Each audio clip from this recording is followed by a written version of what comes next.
A couple of months back, someone someone asked me, "Are you enlightened?" And I responded that no, I'm not enlightened, and neither do I care to be enlightened. Because I do not know what that means. I do not know what enlightenment means. I do not know how an enlightened person should behave or what enlightenment is like. I do not know any of that. So, enlightenment was never a goal for me. Even during my spiritual seeking, which I now actually call as spiritual seeking, but at that time it was just a quest to quiet the mind. It was just, seeking theories, concepts, just to quiet the mind. But there was never this idea of attaining a permanent state, or there was never this idea of trying to, be someone, or something that has some special attributes, so as to speak.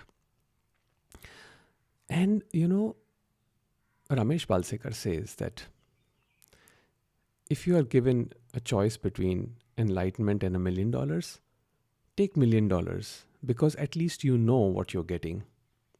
When you ask for enlightenment, you're not really clear as to what you want. And this was made apparent to me during my seeking days, when I was talking to an Advaita teacher, and he kept on asking me, "What do you want? Jagjot, what do you want?" And I kept saying, "Oh, I'm not at peace, my mind is not at ease, and I'm looking for some peace and some relaxation. I want to be absolutely in harmony, with everyone around me. I want perfect relationships. I want this, I want that." But he said that those things are not in our control, because it is the nature of phenomenality to change. So things will keep on changing. What peace are you talking about? What is it that you want? And honestly, at that moment, I really started to wonder as to what do I really want? And that's the question I pose to people when they talk about enlightenment. What are you really talking about? Is enlightenment something that is an idea in your mind? Because a lot of ideas are given to us by different teachers, by different, written material. And they give this idea of a permanent bliss. But is there a permanent bliss? When I say permanent, that means it sustains over time. If the permanent bliss sustains over time, then it has to be beyond time. I don't know if that makes sense. And something beyond time cannot be experienced objectively. So Ramesh would say, like, what is enlightenment going to give you that you have not experienced before? In other words, what are you trying to achieve or become when you say that you want enlightenment? Now, what happens is that we create an image.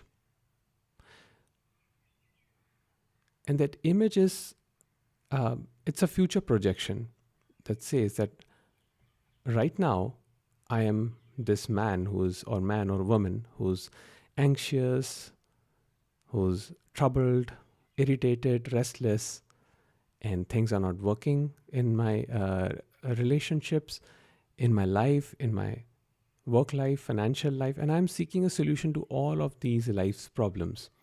So, there comes up a fantasy that is a future projection of an image, that once I control my mind and once I'm able to, completely be in control of all my senses, then I will be the best. And then I will be somehow different from the rest. Then I will have something that only few people have. And so I start looking up to gurus, swamis, and masters who seem completely infallible, who seem that they've got it all, and that they do not experience any turbulence, emotionally, spiritually, materially, and their life seems to be perfect. And I look up to them, and I want what they have. So, in other words, what I'm doing is I'm just trying to achieve something that I've already formulated in my mind as a worthy goal. So, enlightenment becomes my goal. And you see, the moment we try to objectify this whole thing, we try to objectify awareness. The moment we lose, that's the moment that we lose it. Now, simply being here and now, right? In this very moment, what are you experiencing? Just pause for a moment and think, and just, don't think, just pause for a moment and look. Look, what are you experiencing right here, right now? And for many people, it will be just nothing. It's all this, whatever is arising in this, and nothing at all. So the moment imagination comes up and it creates an object, an image, that, oh, but if I am enlightened, right? If I am enlightened just like my guru, then perhaps I will not have to come back on this plane, and this earthly plane, which seems quite hellish, and re-experience this pain and suffering in life. So once I'm enlightened, all my suffering will dissolve. That is usually the motive for seeking enlightenment. But the very search for enlightenment is painful. The very search for liberation binds you. The very search for happiness eludes you from it. Anything that you search is going to disappear, because that is the nature of life. Everything that you try to hold on to, that you try to cling on to, that you try to grab, that'll disappear. It'll just go away. And so, so many people come across this phase in their life where they feel that they have achieved it. They have achieved enlightenment. And after that, somehow, all the emotions, all the feelings, all that stuff that is buried deep within the subconscious or the unconscious, whatever you want to call it, that comes up and it hits like a rock. It hits hard. And then they say that, oh, I have lost it now. I had it, but now I have lost it. And the question is that if something can be lost, is it really worth pursuing that? If something that you acquired, is it really worth holding on to that, clinging on to that? All the knowledge that you acquired can be lost in an instant. The human body is so fragile. One blow on the head and all of it can be wiped out. So what is that stays, that is always there, that is never lost? Now think about this. Like, if all your memory is wiped out and your complete identity is gone, right?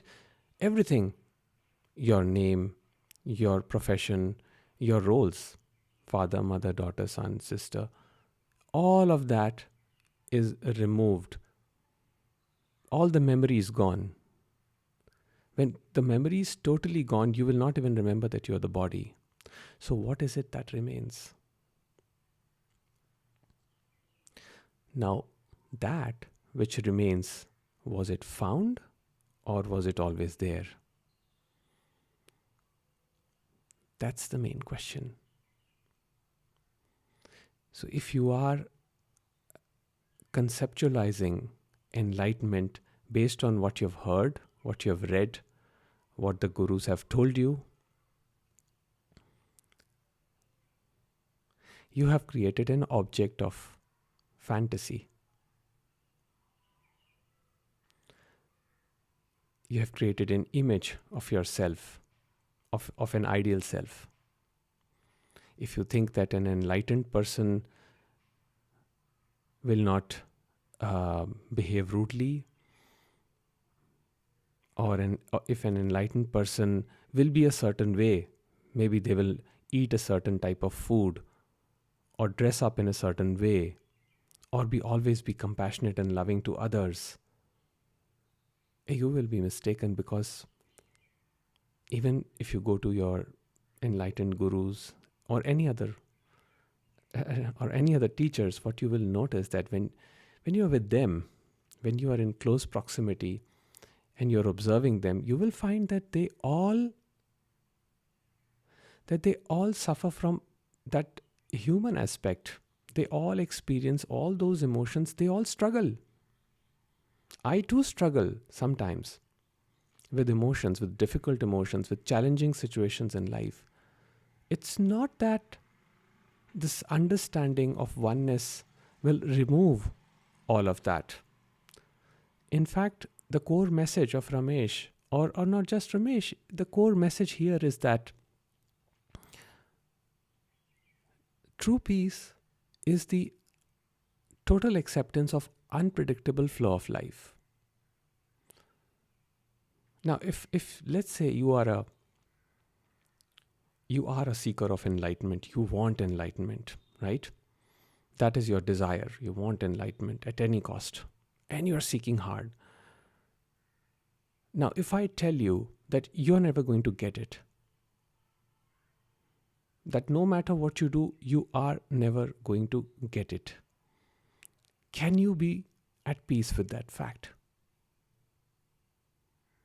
Can you really be at peace with the fact that you are never going to get enlightened?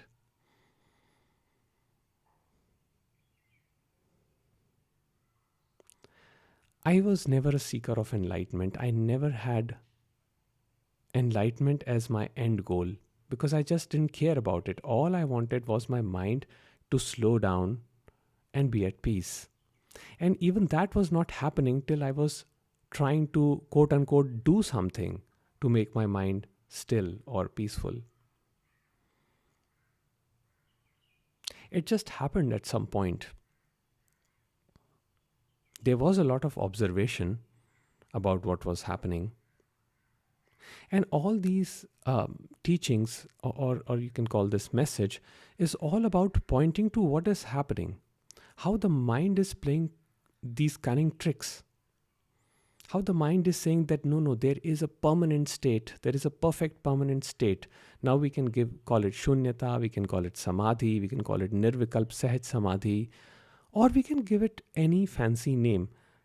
But the truth of the matter is that all of that is impermanent. Even the samadhi is impermanent. You will eventually come out of it. There is no permanent state. Try to make anything permanent and see how suffering happens. There is no permanence. Your own nature, true nature, is permanent, so you cannot seek it objectively. So a question for a seeker is always what exactly he or she is seeking. That is the question. What are you seeking? Are you seeking something that you've already preconceived in your mind, that you have created an image? Or is it just happening as a process for you, and you are simply witnessing that process unfolding. I hope that makes sense. So, I thank God that I am not enlightened, and I do not ever want to be enlightened. I do not know enlightenment, I do not know self-realization. Although I speak about these things, but I do not know them. But I do know how to love. I do know how to give an embrace to someone when they need it. Although I can be moody sometimes too. I can be irritated. I can be angry. I can be jealous too at times.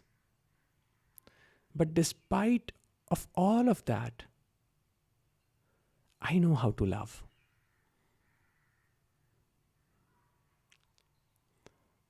And that for me is more than any idea of enlightenment or permanent state or self-realization or nirvana or satori or anything that you want to call it. Love and compassion, tenderness of the heart means more to me than all of this intellectual discussion and rumination about what enlightenment should or should not be. Thank you all for listening. I hope you all have a great day. Take care.